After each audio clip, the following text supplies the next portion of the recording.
George Strait sees child lost from their family in the Texas flood. What he does next changes their story forever. The rain had been falling for 3 days straight, but nobody in San Antonio expected what was coming. The weather forecasters called it a historic weather event, but for the Rivera family, it would become the day that changed everything forever. What started as another ordinary morning would end with a miracle that nobody could have predicted, involving one of country, music's greatest legends, and a small boy whose courage would move an entire nation to tears. Javier Rivera stood at the window of his small but proud home on Guadalupe Street, watching the water rise in his front yard with a mixture of disbelief and growing panic. At 42 years old, he had worked construction jobs for nearly 20 years, saving every penny he could alongside his wife Eleanor to finally purchase their first home. The modest 2-bedroom house with its cheerful yellow paint and small front porch represented everything they had dreamed of since arriving in Texas. 15 years ago, it was their piece of the American dream, bought with calloused hands and countless hours of overtime work. "Javier, the water is getting higher," Elena called from the kitchen, her voice carrying the tension that had been building since yesterday. At 38, she had the same worried expression she wore whenever their 8-year-old son Miguel climbed too high in the oak tree behind their house. But this was different. This was the kind of fear that made her hands shake as she packed their few valuable possessions into waterproof bags. "Papa, look how high the water is now." Miguel pressed his face against the living room window, his breath fogging the glass. The boy had been treating the flooding like an adventure until he saw his parents' faces. Now, even at 8 years old, he understood that something was seriously wrong. The sound of George Strait's "Amarillo by Morning" drifted from the old radio in the kitchen, and Javier felt his heart tighten. Every morning for the past 5 years, he had started his day listening to that song while drinking his coffee. George Strait wasn't just a singer to Javier, he was the voice of Texas, the embodiment of everything honest and real about the state they now called home. Elena often teased him about his obsession with the country legend, but she understood that George's music represented hope and belonging for a man who had left everything behind to build a new life. Before you continue reading this incredible story, I want you to know how much it means to me that you're here. Please take a moment to subscribe to our channel if you haven't already, and let me know in the comments where you're watching from today. I'd also love to hear your thoughts about this story as it unfolds. Your support keeps these amazing stories coming, and I truly appreciate each and every one of you who takes this journey with me. The emergency alert on their phones buzzed simultaneously, the harsh sound cutting through George's smooth vocals. "Flash flood warning, evacuate immediately, seek higher ground." The message repeated twice before the signal died completely. "Elena, pack only what we need," Javier said, his voice steady, despite the chaos building inside him. "We need to leave now." "But our house, Javier, everything we worked for." Eleanor's voice broke as she looked around their home, the wedding photos on the mantel, Miguel's artwork covering the refrigerator, the small cross her mother had given her when they left Mexico. "How do you pack a life in 15 minutes? We'll come back, mi amor. The house will be here when the water goes down," Javier lied, knowing in his heart that they might lose everything. But his family's safety was worth more than any material possession. Miguel ran to his room and emerged with his stuffed armadillo, a gift from his grandfather, and his school backpack. "I'm ready, Papa," he announced with the resilience that only children possess. The family loaded into their 10-year-old pickup truck, the same vehicle that had carried them through countless struggles and small victories. As they drove away from Guadalupe Street, Elena turned back to see their yellow house already surrounded by water up to the front steps. She didn't know it would be the last time she would see it whole, The evacuation route was chaos. Hundreds of cars moved slowly through water that was now knee-deep on the main roads. Families walked alongside their vehicles, carrying children and pets, their faces etched with the same mixture of fear and determination that Javier recognized in his own reflection in the rearview mirror. "Look, Papa, there's a boat," Miguel pointed excitedly at a rescue vessel moving between the cars, helping families whose vehicles had stalled in the rising water.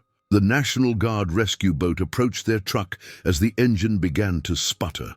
"We need to get you folks to higher ground," shouted the uniformed soldier. "Leave the vehicle. We'll take you to the shelter." Javier's heart pounded as he helped Elena and Miguel climb into the overcrowded boat. The soldier reached for him, but just as Javier grabbed the extended hand, a sudden surge of water rocked the boat violently. Elena screamed as she watched her husband lose his footing and disappear beneath the murky water. "Javier!" Elena's voice pierced the air as she lunged forward, but the soldier held her back.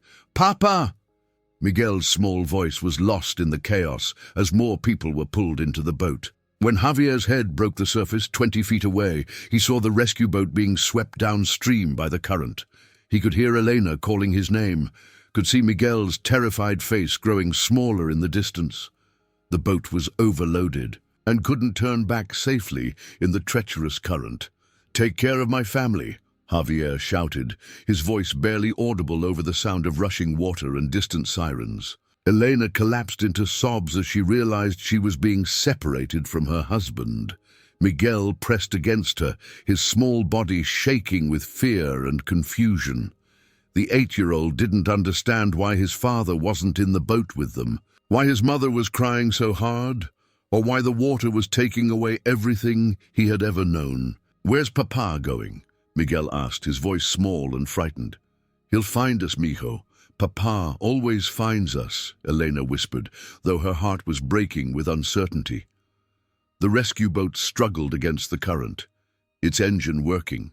Over time, to reach the temporary shelter at Roosevelt High School, other boats filled with frightened families moved through the floodwaters like a sad parade of loss and displacement. The National Guard soldiers did their best to comfort the evacuees, but their own faces showed the strain of witnessing so much human suffering.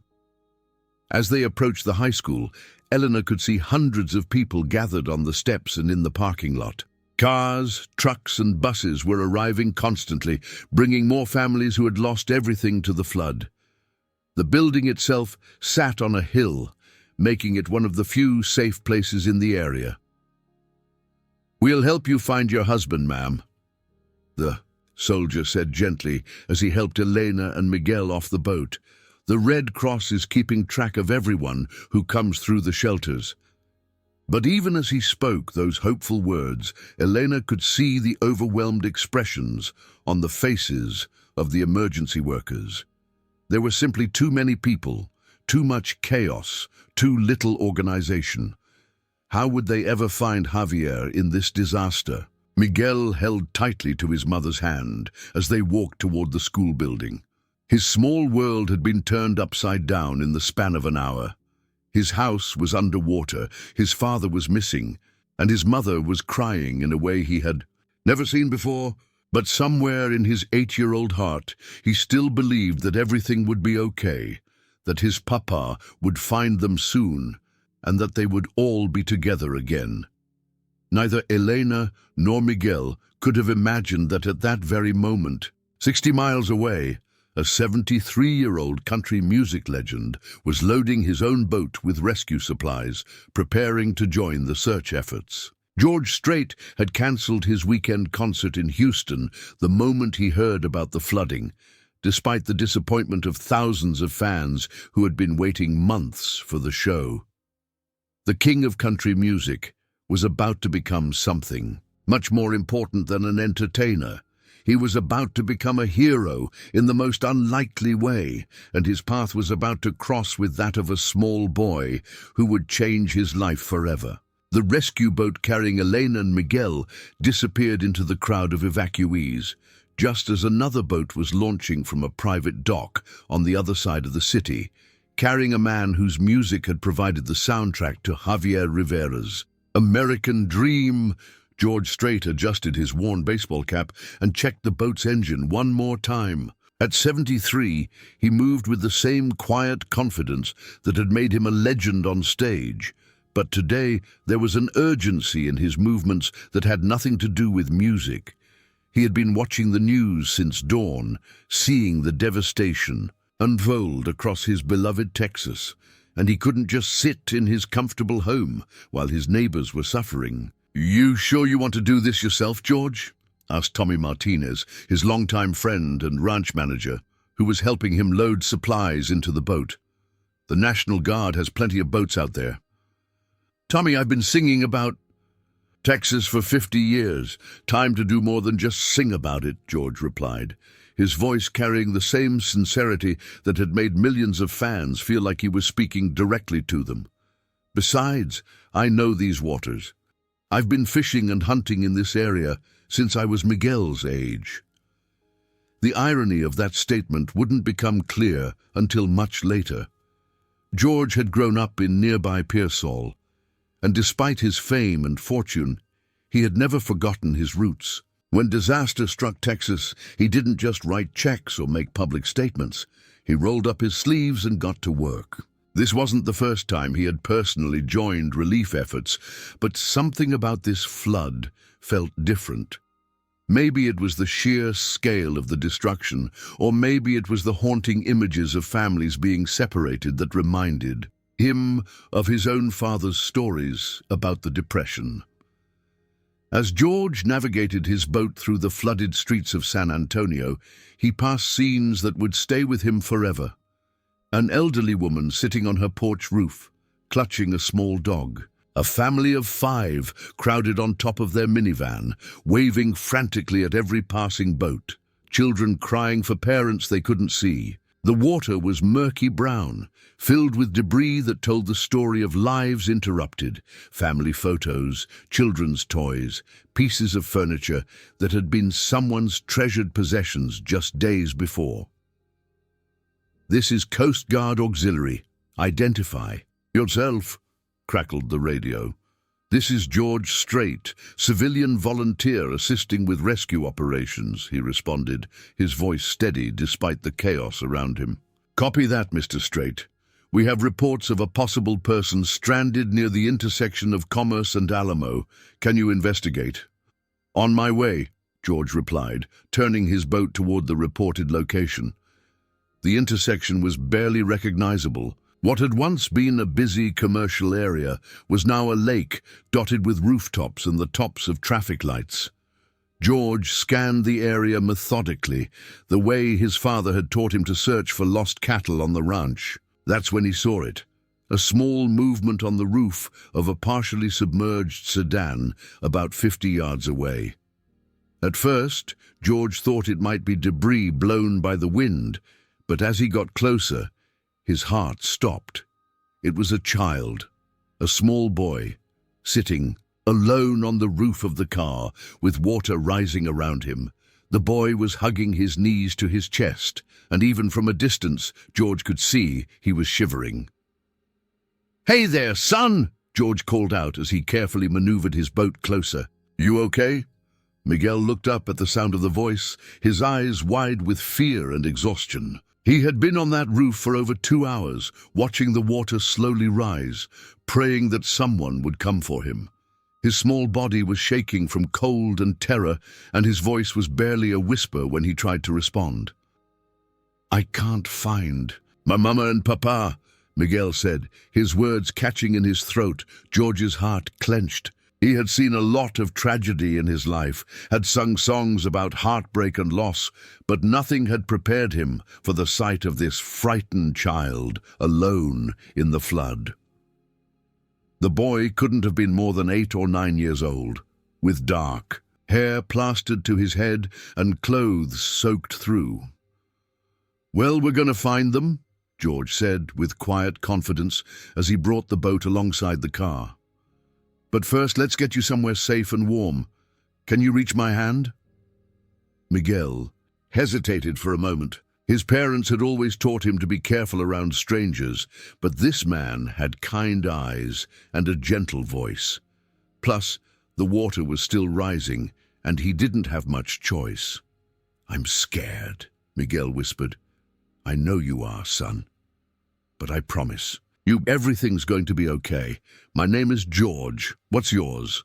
"Miguel," the boy replied, his voice small but trusting. "Miguel, that's a strong name. You know what, Miguel? I bet your mama and papa are looking for you right now, just like I found you. But first, we need to get you dry and warm. Can you be brave for me?" Miguel nodded and slowly reached for George's outstretched hand. The moment their hands touched, George felt something he hadn't experienced in years, a paternal instinct that went beyond anything he had ever felt on stage. This wasn't about fame or music or entertainment. This was about saving a child's life. "There you go. That's it," George said softly as he lifted Miguel into the boat. The boy was lighter than he expected, and George could feel him shaking as he wrapped him in a thick blanket he had brought along. "You're safe now, Miguel. You're safe." Miguel looked up at the man who had just saved him, studying his face for the first time. There was something familiar about him, something that reminded him of the pictures his father kept on his workbench. But he couldn't quite place it. All he knew was that this man had appeared when he needed help most, like an angel sent from heaven.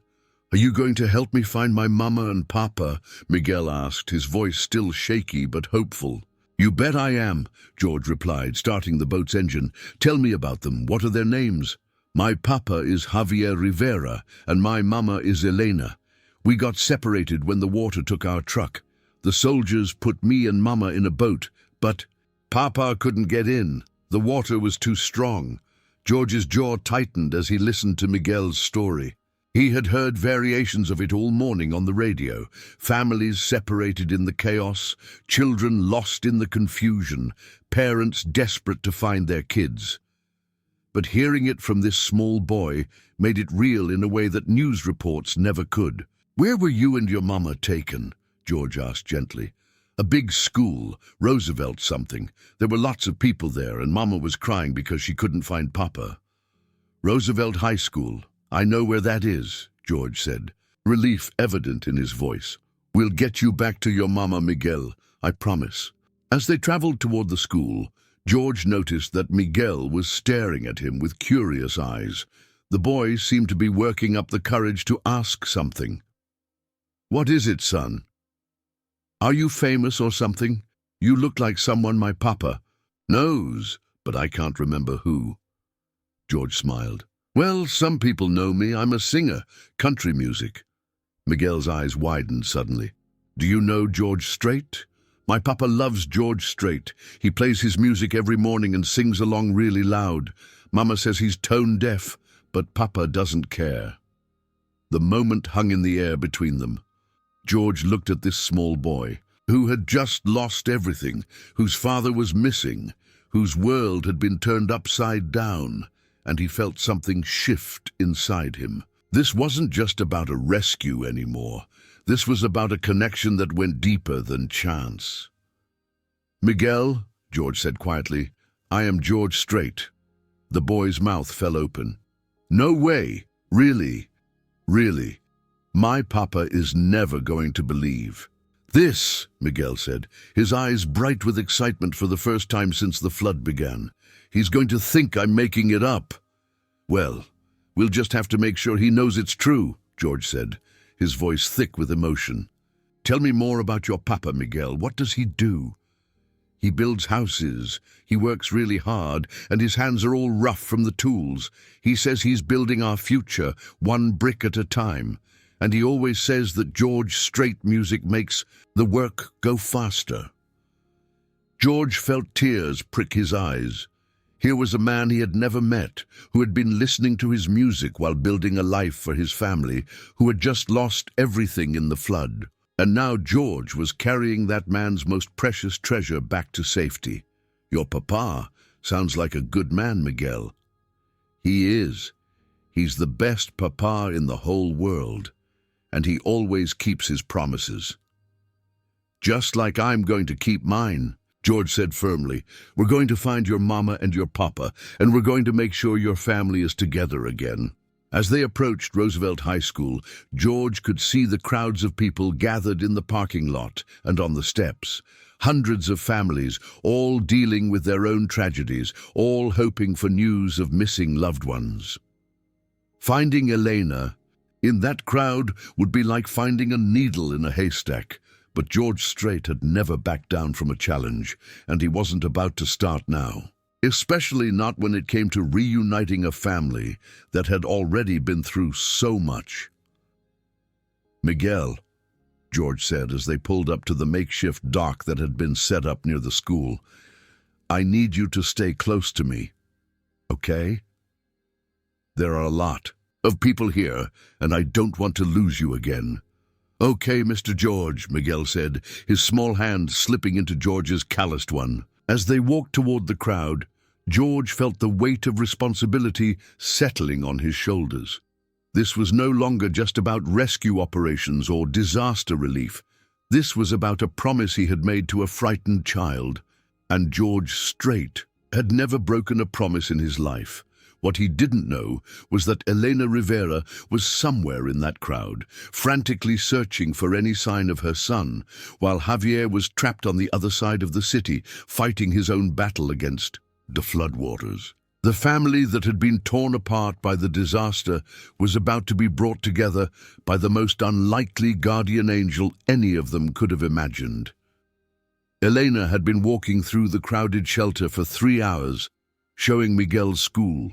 In photo to anyone who would listen, her voice was hoarse from calling his name, and her eyes were red from crying. The Red Cross volunteers had been kind but overwhelmed, taking down information and promising to do their best. But Elena knew that in a disaster this size, children could easily disappear in the chaos. "Excuse me, have you seen this boy?" she asked another volunteer, her hands shaking as she held up the photo. "He's 8 years old. His name is Miguel Rivera. We were separated during the evacuation." The volunteer, a tired-looking woman in her 50s, studied the photo carefully. "I'm sorry, ma'am. I've been here since yesterday and I haven't seen him. But don't give up hope. Children are being brought in all the time." Eleanor's heart sank a little more with each negative response. She had been holding on to hope that Miguel was safe somewhere, that another family had taken him in, that he was warm and fed and waiting for her. But as the hours passed, darker thoughts began to creep into her mind. "Mama, Mama!" Elena froze. That voice, she would recognize it anywhere. She spun around, scanning the crowd desperately, her heart pounding so hard she could hear it in her ears. "Miguel!" she called out, her voice breaking. "Mama! I'm here! I'm here!" And then she saw him. Her little boy running toward her through the crowd of people, his face bright with joy and relief. Behind him walked a tall man in a baseball, cap keeping pace with Miguel's excited steps. "Miguel!" Elena dropped to her knees as her son launched himself into her arms, holding him so tightly she was afraid she might hurt him. "Oh, my baby, I thought I lost you forever." "I'm okay, Mama. I'm okay," Miguel said, his voice muffled against her shoulder. "This man saved me. He found me on a car in the water and he brought me back to you." Elena looked up through her tears at the man who had brought her son home. He was older, maybe in his 70s, with kind eyes and a weathered face that spoke of a life lived outdoors. There was something familiar about him, but she was too emotional to place it.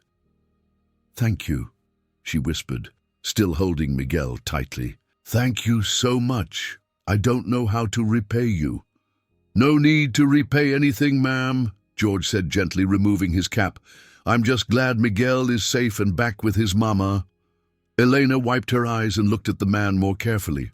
Now she could see what had been familiar about him. Living with Javier for 15 years, she had seen that face countless times, on album covers, in magazines, on the posters her husband had hanging in their garage.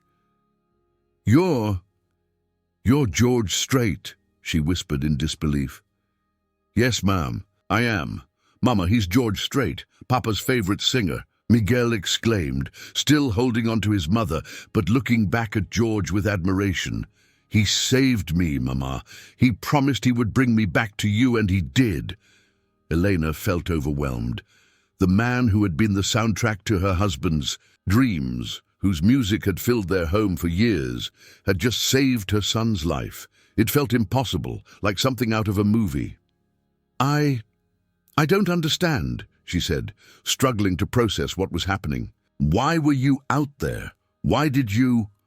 Because that's what neighbors do for each other, George said simply. And because I have a granddaughter about Miguel's age. I couldn't just sit at home knowing children were out there in danger. Elena stood up, still keeping one arm around Miguel. Mr. Strait, I don't know what to say. You saved my son's life. Miguel saved himself by being brave and holding on, George replied. I just gave him a ride. Now he tells me his papa is still missing. The joy on Elena's face faded instantly. Yes. Javier, my husband, he was separated from us during the evacuation. The rescue boat couldn't turn back for him because of the current. I don't know where he is, or if he's... She couldn't finish the sentence. Mama, Mr. George is going to help us find Papa, Miguel said with the absolute confidence that only children possess. He promised. George looked at Elena and saw the same desperate hope in her eyes that he had seen in Miguel's when he first found him. These people had lost everything, their home, their possessions, their sense of security. And now they were facing the possibility of losing each other. Miguel's right, George said firmly. We're going to find Javier. Do you have any idea where he might have gone after you were separated? Elena shook her head. The soldier said he would try to get to higher ground. Maybe he went to another shelter, but there are so many. Then we'll check them all, George said. I've got resources and contacts that can help. The important thing is that we don't give up. A Red Cross volunteer approached them, clipboard in hand. Mrs. Rivera, I have some information about your husband. Eleanor's heart stopped. What kind of information? He was brought to the shelter at Memorial Stadium about 2 hours ago. He's been asking about you and your son. Eleanor's knees nearly buckled with relief. He's alive? He's okay? He's alive, yes. Some minor injuries, cuts and bruises from debris in the water, but he's okay. He's been trying to get transportation here, but with the roads flooded. We'll take you to him, George said immediately. My truck is parked on high ground about a mile from here. We can make it there and then drive to Memorial Stadium. Elena looked at this man who had already done so much for her family, who owed them nothing but was offering everything. Mr. Strait, we can't ask you to do more. You've already... You're not asking, George interrupted gently. I'm offering. And besides, I want to meet the man who raised such a brave son and who has such good taste in music. Miguel giggled. For the first time since the flood began. Papa is going to faint when he sees you, Mr. George. He's going to think he's dreaming. As they prepared to leave the shelter, Eleanor gathered the few belongings she had managed to save. A change of clothes for Miguel, some important documents in a plastic bag, and a small wooden cross her mother had given her years ago. Everything else was gone, but her family was about to be whole again. Mrs. Rivera, George said as they walked toward the exit, I want you to know that you and your family are going to be okay. I know it doesn't feel like it right now, but you're going to get through this. How can you be so sure? Elena asked, her voice still shaky with emotion. Because I've seen how strong you are. Any woman who can hold herself together while her child is missing, who can keep hoping when everything looks hopeless, that's a woman who can survive anything. Elena felt tears spring to her eyes again, but this time they were tears of gratitude rather than despair. Mr. Strait, I don't know why God put you in our path today, but I will never forget what you've done for us. and I'll never forget. Meeting your family, George replied. Miguel here has reminded me what real courage looks like. As they made their way through the crowd toward the exit, people began to recognize George. Whispers followed them, and several people pulled out their phones to take pictures. But George kept his focus on Elena and Miguel, making sure they stayed close in the chaos. Mr. George, Miguel said, tugging on his sleeve, when we find Papa, will you sing for him? He knows all your songs by heart. George smiled. I think I can manage that, son. Outside the shelter, the devastation was even more apparent. Cars were piled up against buildings, debris was scattered everywhere, and the smell of floodwater hung heavy in the air. But Elena barely noticed any of it. Her son was safe, her husband was alive, and they were all going to be together again. The walk to George's truck took 20 minutes, with Miguel chattering excitedly the entire time about his adventure and how brave he had been. George listened patiently, occasionally glancing at Elena, who was still processing everything that had happened. You know, George said as they reached his truck, I've been performing for over 50 years, and I've never had a day quite like this one. Good different or bad different? Elena asked. The best different, George replied. Sometimes it takes something like this to remind you what really matters in life. As they climbed into the truck, Miguel in the middle between George and Elena felt a sense of peace she hadn't experienced since the flood began. Her family was about to be reunited, and it was all thanks to a man who had every reason to stay safely at home, but chose instead to risk his life helping strangers. Memorial Stadium, here we come, George said, starting the engine. Papa is going to cry when he sees us, Miguel predicted. We all might cry, Elena said softly, reaching over to squeeze George's hand. Happy tears this time. As they drove through the flooded streets toward Memorial Stadium, none of them could have imagined that this was just the beginning of their story together. George Strait had saved Miguel's life, but in the process, this family was about to change his life in ways he never could have expected. The reunion at Memorial Stadium would be emotional and beautiful, but it would also reveal just how much the Rivera family had lost and how uncertain their future had become. And that's when George Strait would make a decision that would surprise everyone, including himself. Memorial Stadium's parking lot had been converted into a temporary shelter, with rows of tents and emergency vehicles creating a small city of displaced families. The smell of diesel fuel mixed with the lingering odor of floodwater, creating an atmosphere that was both hopeful and heartbreaking. George parked his truck near the medical tent, where volunteers were treating minor injuries and checking on the health of evacuees. There are so many people here, Eleanor whispered, scanning the crowd for any sign of her husband. We'll find him, George assured her, climbing out of the truck. Miguel, you stay close to your mama while I check with the volunteers. But Miguel had already spotted something that made his heart race. Near the registration tent, he could see a familiar figure pacing back and forth, stopping every few minutes to talk to volunteers and show them what looked like a photograph. Papa! Miguel shouted, his voice carrying across the parking lot. Javier Rivera turned at the sound of his son's voice, his face showing the same disbelief that Elena had experienced earlier. For a moment, he stood frozen, as if he couldn't trust his own eyes. Then Miguel broke free from his mother's hand and ran toward his father, with all the speed his 8-year-old legs could manage. Miguel, Miguel, my boy. Javier's voice cracked with emotion as he dropped to his knees and caught his son in his arms. I thought I lost you forever.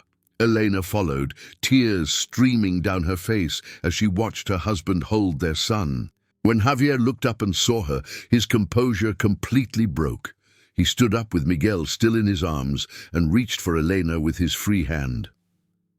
Mi amor, I'm so sorry, he whispered, his voice thick with tears.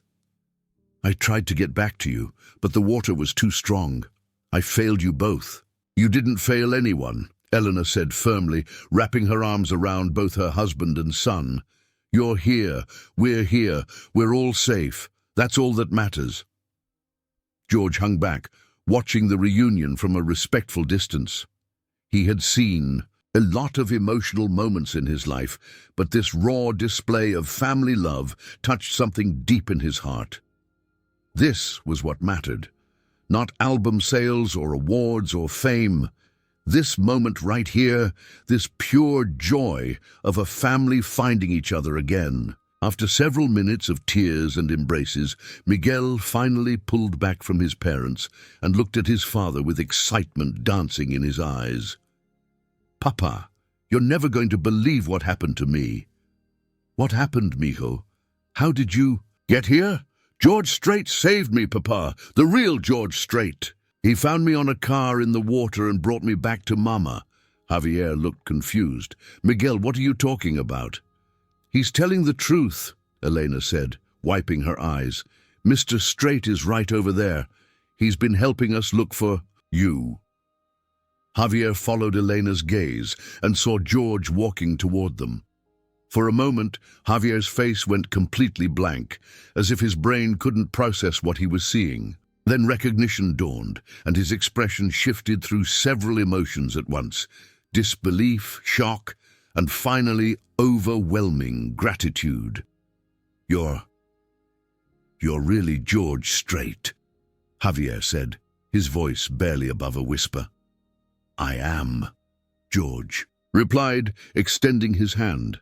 And you must be Javier. I've heard a lot about you from Miguel and Elena. Javier stared at the offered hand for a moment, then suddenly dropped to one knee, his head bowed. Mr. Strait, I don't know how to thank you. You saved my son's life. You saved my family. Hey now, none of that, George said, reaching down to help Javier back to his feet. We're all just neighbors helping neighbors. And your son is one of the bravest kids I've ever met. Papa, get up, Miguel said, tugging on his father's shirt. Mr. George doesn't want you to kneel. He's really nice. Javier stood up, his eyes still wide with amazement. I've been listening to your music for 20 years, Mr. Strait. Your songs. They got me through the hardest times when we first came to America. When I was working 3 jobs just to make rent, when I didn't know if we'd ever have a real home, I would put on Amarillo by morning, and somehow I'd find the strength to keep going. George felt his throat tighten. That means more to me than you know, Javier. Music is supposed to help people, and knowing it helped you, well, that's why I do what I do. And now you've done so much more than that, Elena added. You've given us our family back. Speaking of family, George said, I want to hear about what happened to you, Javier. Miguel told me you got separated during the evacuation. Javier's face grew serious. The rescue boat couldn't handle the current. I got swept away when I tried to climb in. I managed to grab onto a tree branch and pull myself onto higher ground, but by then the boat was gone. I had no idea where they had taken Elena and Miguel. It must have been terrifying, George said. The worst part wasn't being afraid for myself, Javier continued. It was knowing that my family was out there somewhere, probably thinking I was dead. I kept thinking about Miguel, how scared he must be, and Elena trying to be strong for him, while her heart was breaking. But we're all together now, Elena said, squeezing her husband's hand. That's what matters. Actually, George said carefully, I think we need to talk about what comes next. Miguel mentioned that you folks lost your home in the flood? The happiness on Javier's face dimmed slightly. Yes, sir, everything we worked for, 15 years of saving and building, it's all gone. The house, the car, our furniture, Miguel's toys, Elena's garden, everything. What about insurance? George asked. Javier shook his head. We had some, but not enough for flooding. We thought we were safe from floods on our street. We were wrong. George looked at this family. A hard-working man who had built a life with his bare hands, a strong woman who had kept hope alive when everything looked hopeless. and a brave little boy who had faced disaster with more courage than most adults. They had lost everything material, but they still had each other. And they had something else too, though they didn't know it yet. "Where are you folks planning to stay tonight?" George asked. "The Red Cross said they have some temporary housing available," Elena replied. "Some kind of trailer park about an hour from here. It's not much, but it's better than the shelter." And after that?" Javier's face showed the strain of a man trying to figure out how to rebuild his entire life from scratch. "I don't know, Mr. Straight. I'm going to look for work, save up enough for a deposit on a small apartment. It's going to be hard, but we'll manage. We always do." "Papa's the strongest man in the world," Miguel said proudly. "He'll figure it out." George smiled at the boy's confidence in his father. "I'm sure he will. But I've got an idea that might help." "Mr. Straight, you've already done so much," Javier began. "Just hear me out," George said. "I own a ranch about 60 miles from here. It's a working ranch, cattle, horses, some farming. I've been looking for someone to help manage the day-to-day operations. Someone reliable, hard-working, trustworthy." Javier's eyes widened. Are you offering me a job?" "I'm offering you more than a job," George replied. "There's a foreman's house on the property. 3 bedrooms, 2 bathrooms, big kitchen, front porch overlooking the pasture. It's been empty for 2 years since my last foreman retired. You and your family could live there rent-free as part of the compensation package." Elena gasped. "Mr. Straight, we couldn't possibly." "Why not?" George asked. "I need someone I can trust to help run the ranch. Javier, you're in construction, so you know how to work with your hands. Miguel here could help with the horses. I've got a few that are gentle enough for kids to ride. And Elena, if you're interested, my wife, could use help with the ranch's bookkeeping and administration." "But we're strangers," Javier said, his voice full of disbelief. "You don't know us." "I know enough," George replied. "I know that you raised a son who stayed calm and brave when he was in mortal danger. I know that you've worked hard your whole life to provide for your family. I know that Elena never gave up hope, even when everything seemed impossible. And I know that Miguel thinks you're the strongest man in the world, which tells me you're the kind of father who deserves that kind of respect." Miguel tugged on George's sleeve. "Mr. George, does this mean we'd get to live on your ranch with real horses?" "Real horses, real cattle, real wide-open spaces," George confirmed. "And your papa would be my partner in taking care of all of it." Javier looked at Elena, then at Miguel, then back at George. "I don't understand why you're doing this." "Because sometimes life puts you exactly where you need to be," George said simply. "I needed to find Miguel today, and Miguel needed to find me, and now I think we all need each other." "Papa, say yes!" Miguel exclaimed. "Please say yes!" "Javier," Elena said softly, "maybe this is God's way of giving us a new beginning." Javier stood silent for a long moment, overwhelmed by the generosity of this man who had already saved his son's life and was now offering to save his family's future. Finally, he extended his hand to George. "Mr. Straight, if you're serious about this offer, then yes, we accept. And I promise you won't regret it." George shook Javier's hand firmly. "I already know I won't regret it. Welcome to the Straight Ranch, partner." As the 4 of them stood in the parking lot of Memorial Stadium, surrounded by the chaos of disaster and displacement, none of them could have imagined that this was just the beginning of a story that would change all their lives forever. The flood had taken everything from the Rivera family, but it had also brought them something they never could have dreamed of: a new family, a new home, and a new future that would be more amazing than any of them could have imagined. But George Straight had one more surprise in store, something that would make this day even more unforgettable than it already was. 6 months later, the Straight Ranch had become home to the Rivera family in ways that none of them could have imagined. Javier had proven himself to be exactly the kind of partner George had hoped for: reliable, hard-working, and completely dedicated to the ranch.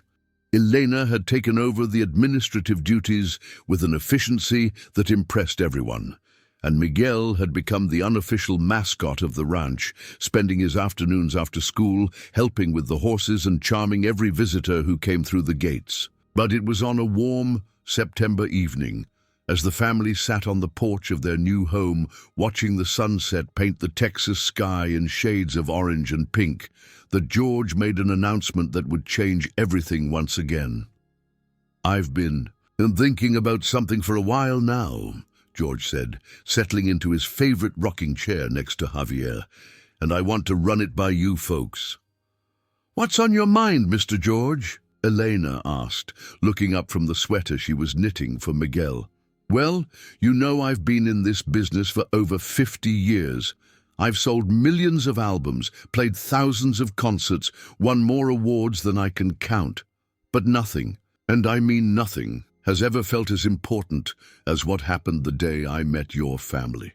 Miguel, who had been playing with his new puppy on the porch steps, looked up with interest. "Really, Mr. George?" "Really, son, that day changed me in ways I'm still figuring out. It reminded me that all the success in the world doesn't mean anything if you're not using it to help people." Javier set down his evening coffee. "Mr. Straight, you've already helped us more than we ever could have dreamed. You've given us a home, a future, a place to belong. And you've given me something too," George replied. "You've reminded me why I fell in love with music in the first place. It was never about the fame or the money. It was about connecting with people, about telling stories that matter, about bringing families together." Elena smiled. "Your music has always brought families together, Mr. Straight. You've been doing that for decades." "But I want to do more," George said, his voice taking on a tone of excitement that Miguel had learned to recognize. "I want to tell you about something I've been planning."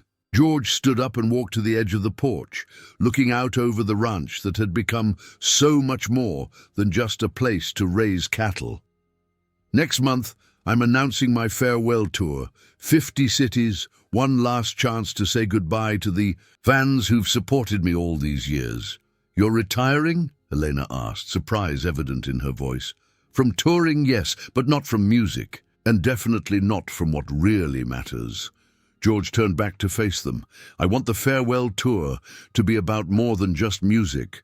I want it to be about the stories that connect us all, stories like yours." "I don't understand," Javier said. "What if I told you that I want to share your story with the world, not just as a news item or a feel-good piece, but as the centerpiece of something bigger?" Miguel jumped up from the steps. "Are you going to tell everyone about how you saved me?" "I'm going to tell everyone about how your family saved me," George replied. "But first, I have to tell you something that I've never told anyone before." The family looked at him with curiosity and concern. "The day I found Miguel," George began, his voice growing quiet, "wasn't the first time I'd been in a situation like that. When I was 7 years old, my family went through our own disaster. A tornado hit our town, and I got separated from my parents in the chaos." Eleanor gasped. "Mr. George, we had no idea. I was lost for 6 hours, hiding in a storm cellar, scared and alone. And when a stranger finally found me and brought me back to my parents, I promised myself that if I ever had the chance to be that person for someone else, I would take it." "That's why you were out there that day," Javier said, understanding dawning in his eyes. "It wasn't just about helping, it was personal. It was a promise I made to a 7-year-old boy who thought he might never see his family again," George confirmed. "And when I saw Miguel on that car roof, I knew exactly what he was feeling." Miguel walked over to George and took his hand. "Is that why you're not scared of anything, Mr. George? Because you were scared once, too." "That's exactly why, son. Being scared teaches you to be brave for other people." George squeezed Miguel's hand and looked at the family that had become so much more than employees or tenants. They had become the family he never knew he was missing. "So here's what I want to do," George continued. "I want to dedicate my farewell tour to disaster relief. Every concert will raise money for families affected by natural disasters. And I want to end the tour with a special concert right here on the ranch." "Here?" Elena asked, amazed. "Right here. A free concert for everyone who's been affected by disasters in Texas over the past 5 years. Flood victims, tornado survivors, hurricane evacuees, everyone. And I want Miguel to sing with me." "Me?" Miguel's eyes went wide. "You want me to sing on stage with you? I want you to help me sing Amarillo by Morning to close out the concert, just like your papa taught you." Javier's eyes filled with tears. "Mr. Straight, I don't know what to say." "Say you'll let me do this. Say you'll let me share your story with the world so that other families know they're not alone when disaster strikes." "But why?" Elena asked. "Why go to all this trouble?" "Because," George said, his voice thick with emotion, "you folks didn't just survive a disaster. You showed the world what real strength looks like. You showed me what real music sounds like. Not the kind that comes from instruments, but the kind that comes from hearts that refuse to give up." Miguel was bouncing with excitement. "Papa, can I really sing with Mr. George?" "You've been practicing with him for months," Javier said, smiling through his tears. "I think you're ready." "Actually," George said, reaching into his pocket, "I have one more surprise." He pulled out an envelope and handed it to Elena. "Open it." Elena's hands shook as she opened the envelope and pulled out a piece of paper. As she read it, her face went pale. "What is it, mi amor?" Javier asked. It's a deed," Elena whispered. "A deed to the foreman's house and 20 acres of land." George smiled. "The house is yours. The land is yours. This is your home now, not just a place to stay while you get back on your feet." "Mr. George," Javier said, his voice breaking, "we can't accept this. It's too much." "It's not enough," George replied firmly. "You've given me more than I've given you. You've given me a reason to make my music matter again. You've given me a family I never knew I needed. And you've given me the chance to keep a promise I made to a scared 7-year-old boy 66 years ago." Elena was crying now, holding the deed to her chest. "I don't understand why God brought us together, but I'm so grateful he did." "I think I understand," Miguel said, his 8-year-old wisdom surprising everyone. "Maybe God knew that Mr. George needed to save somebody, and we needed to be saved. So he made the flood happen so we could all find each other." "That's the smartest thing anyone said all day," George said, ruffling Miguel's hair. As the sun set completely over the Texas landscape, the four of them sat in comfortable silence, each lost in their own thoughts about how dramatically their lives had changed. The flood had taken everything from the Rivera family, but it had also brought them to this moment, this place, this new beginning, that was more beautiful than anything they could have imagined. 3 months later, on a crisp December evening, 20,000 people gathered on the Straight Ranch for the final concert of George's farewell tour. The stage was set up in the main pasture, with hay bales serving as seating and string lights creating a magical atmosphere under the starlit sky. When George walked onto the stage for the last time as a touring performer, he wasn't alone. Javier stood beside him, wearing his best cowboy hat and a smile that could light up the whole ranch. Elena was in the front row, her face glowing with pride and joy, and Miguel, dressed in a miniature version of George's signature outfit, stood, ready to help his hero sing the song that had become the soundtrack to their unlikely friendship. "Ladies and gentlemen," George said into the microphone, his voice carrying across the pasture, "before I sing my last song as a touring musician, I want to tell you about the day my real career began. It was the day I met a little boy named Miguel Rivera and his mama Elena and his papa Javier. It was the day I learned that the most important music doesn't come from guitars or fiddles. It comes from the human heart when it refuses to give up. The crowd was silent, hanging on every word. This song is for every family that's ever faced disaster and found the strength to rebuild. It's for every parent who's ever worried about their child's safety, and it's for every person who's ever believed that tomorrow can be better than today. George started the opening chords of Amarillo by Morning, and when he reached the chorus, Miguel's clear, sweet voice joined his, creating a harmony that brought tears to 20,000 pairs of eyes. As the song ended and the crowd erupted, in applause, George put his arm around Miguel and looked out at the sea of faces illuminated by the stage lights.